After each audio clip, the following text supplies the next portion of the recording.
Good morning students. Now in today's lecture we will discuss about electric field. उसके लिए expression हमें तैयार करना है and electric lines of forces और उसके प्रॉपर्टीज। इतना पार्ट हमें आज के लेक्चर में डिस्कस करना है, ठीक है।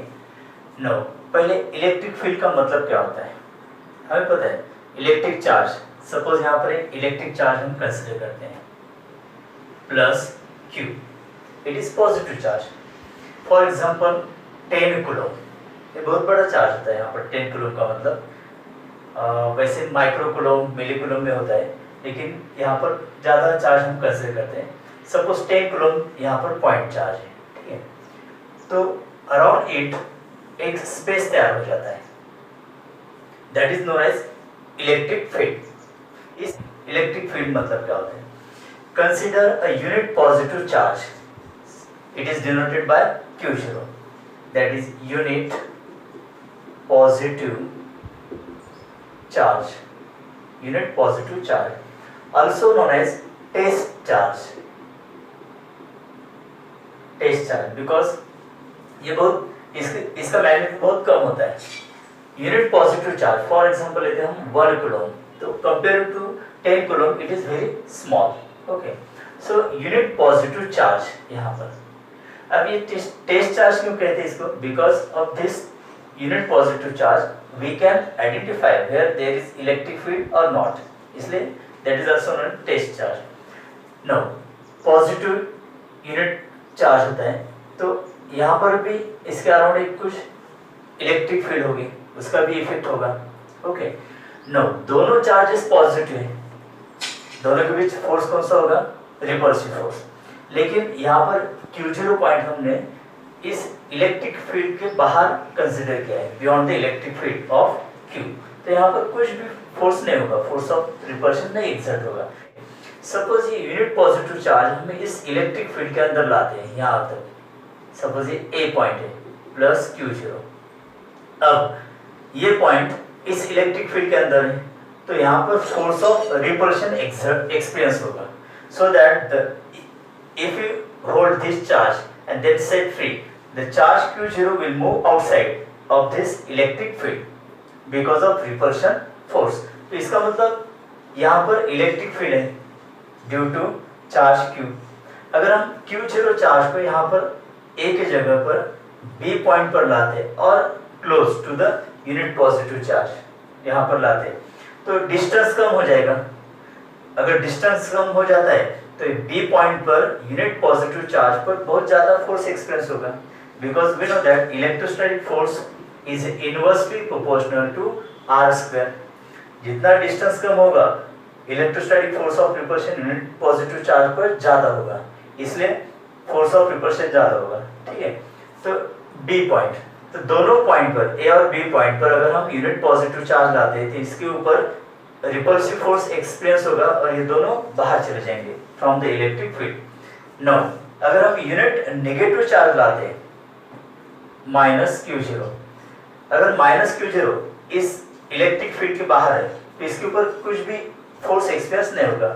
अगर यही चार्ज हम इस फील्ड के अंदर लाते हैं माइनस Q0, तो यहाँ पर फोर्स ऑफ अट्रैक्शन होगा, because positive and negative charge के बीच फोर्स ऑफ अट्रैक्शन होता है। So this charge when enter the space around the charge Q, okay, and if it experience the force of attraction, that space is known as electric field. Now what is electric field then? The space around the charge Q produced where other charges experiences force of attraction or force of repulsion, this space around the charge is known as electric field. तो ये electric field हो गई, ठीक है। अब हमें electric field intensity, अब intensity का मीनिंग आपको पता है, ओके।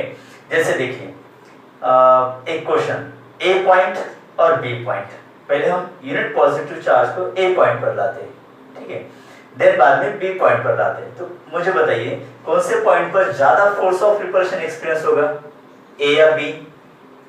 B पॉइंट पर। इसका मतलब इलेक्ट्रिक फील्ड की इंटेंसिटी कहां पर ज्यादा है? फील्ड कहां पर ज्यादा है? इंटेंसिटी B पॉइंट पर। A पॉइंट पर इंटेंसिटी कम होगी। अगर और यहाँ पर बाउंड्री तक लाते हैं सी पॉइंट सपोज, तो यहाँ पर इलेक्ट्रिक फील्ड इंटेंसिटी बहुत नेग्लिजिबल होगी। और बियॉन्ड दिस स्पेस अगर यहाँ पर लाते हैं डी पॉइंट सपोज है, तो यहाँ पर इलेक्ट्रिक फील्ड इंटेंसिटी होगी इस पॉइंट चार्ज द्वारा नहीं होगी। ठीक है, तो इसका मतलब electric field intensity decreases as distance of point charge increases from this given point charge. Okay, अगर यूनिट पॉजिटिव चार्ज का डिस्टेंस हम बढ़ाते हैं तो इलेक्ट्रिक फील्ड की इंटेंसिटी कम हो जाती है। सो इलेक्ट्रिक फील्ड इंटेंसिटी हम कैसे निकाल सकते हैं? जैसे ए पॉइंट पर रिपल्शन फोर्स कम था, यहाँ पर रिपल्सिव फोर्स ज्यादा था, इसके वजह से बी पॉइंट पर इलेक्ट्रिक फील्ड इंटेंसिटी ज्यादा है और ए पॉइंट पर इलेक्ट्रिक फील्ड इंटेंसिटी कम है। So there is relation between electric field intensity and electrostatic force. Okay, तो यहाँ पर आपको ये मीनिंग क्लियर हो रहा है? नाउ इलेक्ट्रिक फील्ड इंटेंसिटी की डेफिनेशन अब देखते हैं, जैसे बोर्ड पर लिखें, the electric field intensity due to point charge मतलब Q point at any point in the electric field is defined as the electrostatic force exerted by it on unit positive charge placed at that point. ठीक है, अब इसका meaning और clear करते हैं। Suppose unit positive charge A point पर है, तो यहाँ पर कुछ फोर्स ऑफ रिपल्शन होगा और इलेक्ट्रिक फील्ड इंटेंसिटी भी हुई। अगर Q0 पॉइंट को हम ए के जगह से बी तक लाते हैं, मतलब very close to the point charge Q, तो यहाँ पर रिपल्शन फोर्स बढ़ेगा। Okay, so electric field intensity B पर ज्यादा होगी, ए पर कम होगी। सो यहाँ पर रिलेशन क्या होता है देखिए,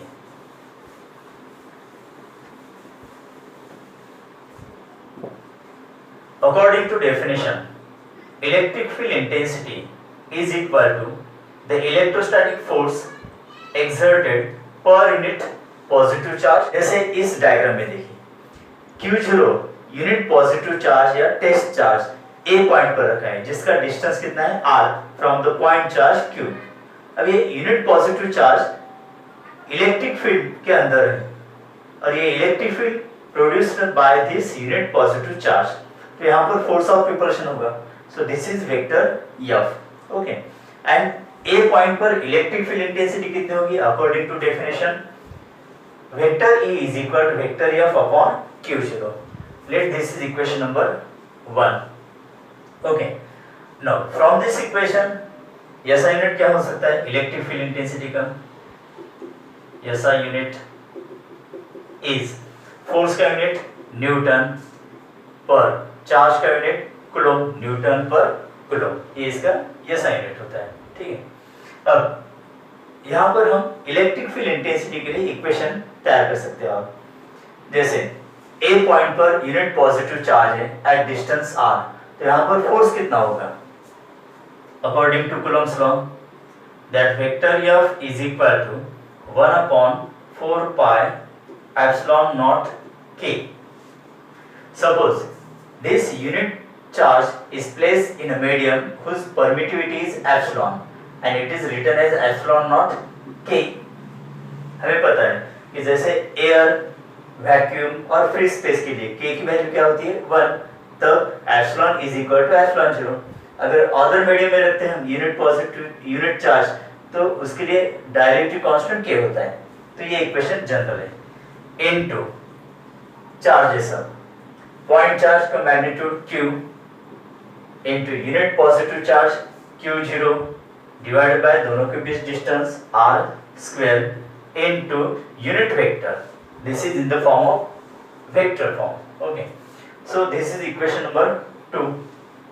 now E is equal to vector F, ये वैल्यू है यहाँ पर 1 upon 4 pi epsilon naught k into Q0 divided by r square into unit vector r divided by this Q0. Now Q0 cancel, so E is equal to 1 upon 4 pi epsilon naught k into Q divided by r square into unit vector r. This is equation number 3. Okay, so from equation 1 and equation 2 we can say that electric field intensity is a vector quantity According to equation 1, what is the direction of electric field intensity? The direction of electric field intensity is same as that of the electrostatic force. अब यहाँ पर electric field की direction कैसे होगी देखिए, जो force की direction होगी, दोनों पॉजिटिव चार्ज है तो यहाँ पर फोर्स ऑफ रिपल्शन होगा और this force of repulsion directed towards the right side, that is away from the point O. मतलब फोर्स की डायरेक्शन कैसे होगी, OA. Therefore electric field intensity direction कैसे होगी, O to A. So this is direction of electric field intensity. ठीक है, तो ये वेक्टर फॉर्म में इक्वेशन आ जाता है. नाउ इन मैग्नीट्यूड, इसको कैसे लिखेंगे, E is equal to 1/4 pi epsilon naught K into Q divided by R square. ये फॉर्मूला है. Let this is equation number 4.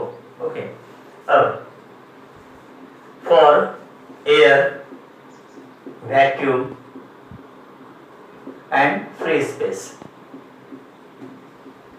इनके लिए K की वैल्यू कितनी होती है, dielectric constant 1. Therefore equation becomes E is equal to 1/4 pi epsilon naught into Q divided by R square. This is equation number 5. So this is general equation for any medium and this is equation for air, vacuum, free space, medium. ठीक है, अब particular suppose यहाँ पर point Q plus Q unit charge ये constant लेते हैं अगर हम, तो 1/4 पाई एप्सिलॉन 0 कांस्टेंट है, Q भी constant, so E is inversely proportional to R square. ये रिलेशन मिलता है हमें. इसका मतलब क्या होता है कि एज यूनिट पॉजिटिव चार्ज उसका डिस्टेंस पॉइंट चार्ज से अगर इंक्रीज होता है तो इलेक्ट्रिक फील्ड इंटेंसिटी का मैग्नीट्यूड भी कम हो जाता है. ओके स्टूडेंट्स, तो यहाँ पर ये electric field intensity due to point charge, ये पॉइंट हमने डिस्कस किया है. Okay students, now electric lines of force, इसका मीनिंग क्लियर करते हैं. Electric lines of force. Okay, now consider positive charge Q at point O. तो इसका एक यहाँ पर इलेक्ट्रिक फील्ड होगा इसके अराउंड. नाउ अगर हम unit positive charge electric field के अंदर रखते हैं, सपोज एट पॉइंट A, तो दोनों के बीच फोर्स ऑफ रिपल्शन होगा and due to this force of repulsion this unit positive charge move away along this straight line from the charge Q. So this imaginary line is known as electric line of force और simply line of force. Why? Because A point पर अगर unit positive charge है तो इसके ऊपर एक force act होगा and due to this force it moves away from this charge along this imaginary line. So this is line of force. इस along this line एक फोर्स एक्ट होता है, that is force of repulsion. So this is known as line of force. अगर हम unit positive charge यहाँ पर रखते हैं प्लस Q0, ओके, तो this unit positive charge move away from this point O along this line. So this line is also electric line of force.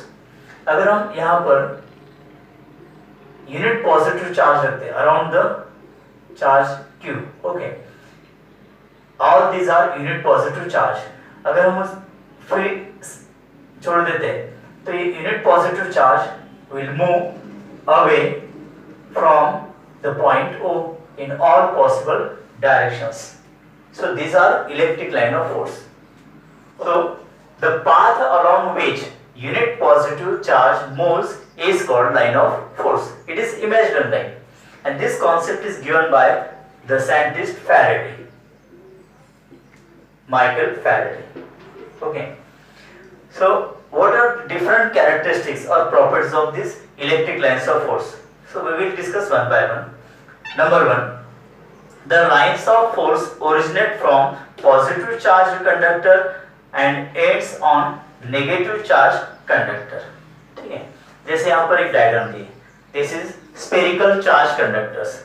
एक के ऊपर पॉजिटिव चार्ज है और दूसरे स्फीयर के ऊपर नेगेटिव चार्ज है. ठीक है, तो अब यहाँ पर देखिए, electric lines of forces originate from positive charge in onward direction. और नेगेटिव चार्ज पर देखिए स्फीयर पर all electric lines of forces ends हो जाते हैं. Then the lines of force originate और ends on a conductor normally. Normally मतलब यहाँ पर इलेक्ट्रिक लाइंस ऑफ फोर्स अगर ओरिजिनेट होते हैं so this will be perpendicular to this tangent.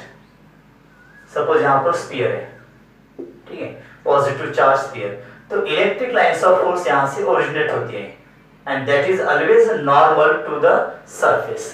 वैसे अगर ये एन होती है नेगेटिव चार्ज कंडक्टर के ऊपर तो यहाँ पर नॉर्मल होता है to the surface.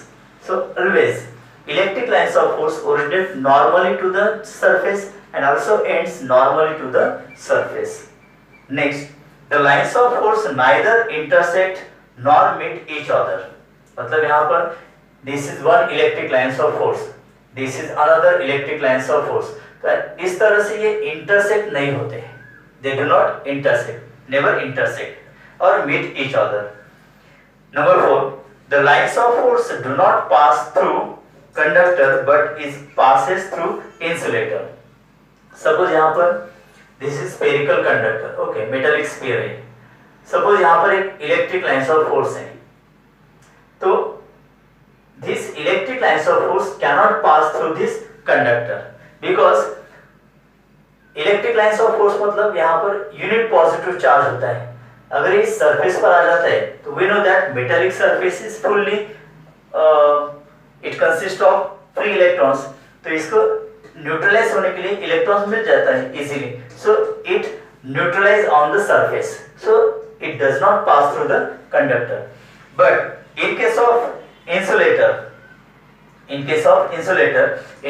there are no free electrons, okay, so electric lines of force can pass through the insulators easily. Now next one, the lines of force have tendency to contract along their lengths. This property explains attraction between unlike charges. जैसे positive charge, negative charge, unlike charges है, तो इनके बीच attraction होता है. जैसे देखिए electric lines of force originate होते हैं. अब इलेक्ट्रिक लाइंस ऑफ फोर्स को न्यूट्रलाइज होने के लिए इलेक्ट्रॉन की जरूरत होती है, जो एक्सेस ऑफ इलेक्ट्रॉन्स है नेगेटिव चार्ज स्फीयर पर, कंडक्टर पर, तो ये इजीली यहाँ पर न्यूट्रलाइज हो जाता है. ओके, नाउ यहाँ पर एक इलेक्ट्रिक लाइंस ऑफ फोर्स अगर हम कंसीडर करते हैं तो that will moving along this straight line, लेकिन यहाँ पर एक्सेस ऑफ इलेक्ट्रॉन सरफेस है तो ये यूनिट पॉजिटिव चार्ज बेंड हो जाता है and it moves towards the negative charge surface. तो this property is known as the electric lines of force having tendency to contract along the length. To contract मतलब to bend along the length, okay, in order to neutralise. अगर इसको electron से यहाँ पर नजदीक मिलता है तो इलेक्ट्रिक लाइंस ऑफ फोर्स यहाँ पर बेंड हो सकता है और न्यूट्रलाइज हो सकता है यहाँ पर, इसलिए it has property to bend along the length and therefore it explains the force of attraction between positive and negative charge. वैसे the lines of force have tendency to exert lateral pressure on each other. This property explains repulsion between like charges. जैसे second diagram देखिए, positive charge conductor. अब दोनों surface से क्या होंगे, electric lines of force originate होंगे, ठीक है. अब ये दोनों electric lines of force intersect हो सकते हैं क्या? नहीं, या फिर मीट भी नहीं हो सकते. जैसे ये प्रॉपर्टी यहाँ पर, the lines of force neither intersect not meet to each other.